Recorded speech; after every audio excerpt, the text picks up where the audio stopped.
Sumainyo ang Panginoon. At sumaiyo rin. Ang mabuting balita ng Panginoon ayon kay San Lucas. Papuri sa iyo, Panginoon. Nang nalalapit na ang panahong iaakyat si Jesus sa langit, ipinasya niyang pumunta sa Jerusalem. Sinugo niya ang ilan upang mauna sa kanya. Umayo sila at pumasok sa isang nayon sa Samaria upang ipaghanda siya ng matutuluyan. Ngunit ayaw siyang tanggapin ng mga Samaritano sapagkat siya'y patungo sa Jerusalem. Nang makita ito nina Santiago at Juan, ay kanilang sinabi, Panginoon, payag ba kayong magpababa kami ng apoy mula sa langit upang pugnawin sila? Ngunit bumaling siya at pinagsabihan sila, Hindi ninyo alam kung anong uri ng espiritu ang sumasa inyo. Sabi niya, sapagkat naparito ang anak ng tao, hindi upang ipahamak ang mga tao, kundi upang iligtas sila. At nagtungo sila sa ibang nayon. Ang mabuting balita ng Panginoon. Pinupuri ka namin, Panginoong Hesukristo. Isang magandang umaga po sa inyong lahat.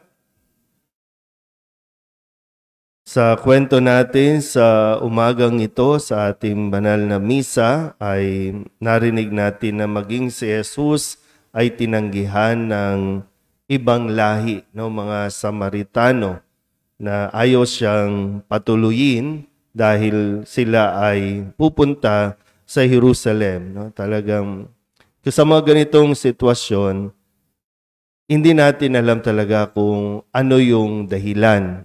Minsan may mga bagay na, bakit ba ayaw nila sa Jerusalem? Bakit ba ayaw nila sa mga taong napupunta dito?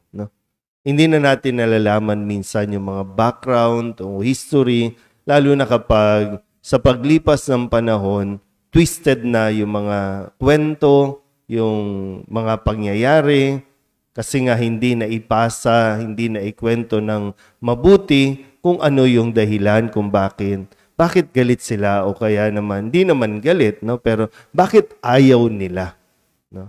Mga ganong bagay. Pero dito, tinuturo sa atin ni Jesus kung ano ang tamang gawin, ang tamang pag-uugali.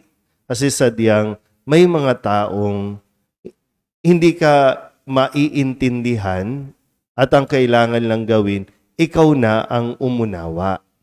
Ikaw na umintindi. Di ba lagi naman minsan ganyan pag sinasabi ng mga magulang, kasi di kayo nagkakaintindihan, ang sasabihin na lang ng magulang, ikaw na ang umunawa. Ikaw na umintindi o kaya naman, ikaw na ang umiwas. Kasi dito, sabi ng mga alagad, gusto nyo ba paulanan natin ng apoy? Kasi ayaw tayong tanggapin. Pero sabi niya, so, teka lang, hindi dapat ganyan. Kung ayaw nila, hanap tayo ng ibang lugar. Kasi, sabi nga, hindi naman siya nagpunta para mapahamak ang mga tao at naiintindihan marahil ni Jesus.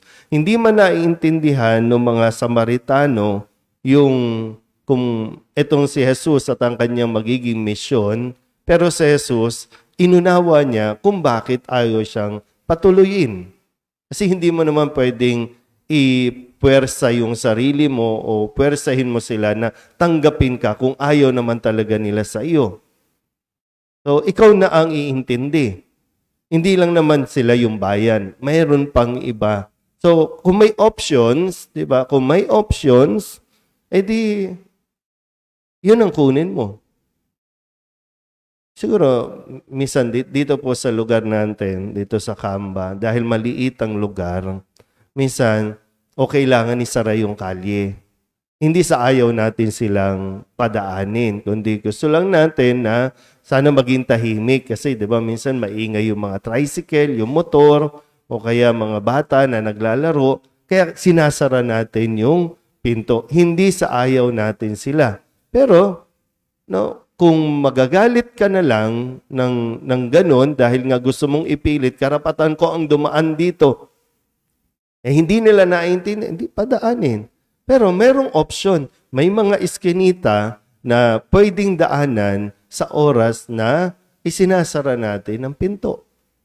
Yan. Parang ganon yung nangyayari. Pero siyempre, may mga tao na hindi ito maiintindihan. Bakit isasara? No, yan kami. Ito yung pinakamadali. Kaya tayo ang uunawa.